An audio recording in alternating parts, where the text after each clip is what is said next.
Hello, in this video, I'll be showing you how to move toolbar from left to right in Adobe Acrobat.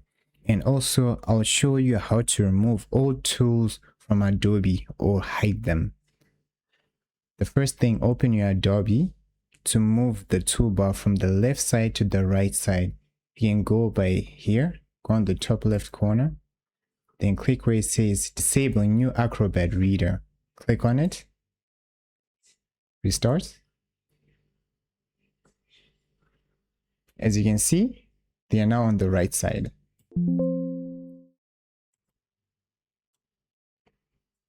And if you want to turn back the settings, just go where it says View, and then you click on Enable New Acrobat Reader. And it's back. So let's say you want to hide all the tools. On the top left corner, click on this, click on Preferences. And here, go under where it says Documents. Then you'll need to click on this. Enable Restore Last View Settings when reopening documents. It'll save your previous settings. So you click on that, press OK, click on OK, then hide it. And after this, when you reopen your PDF, your toolbar will not appear again.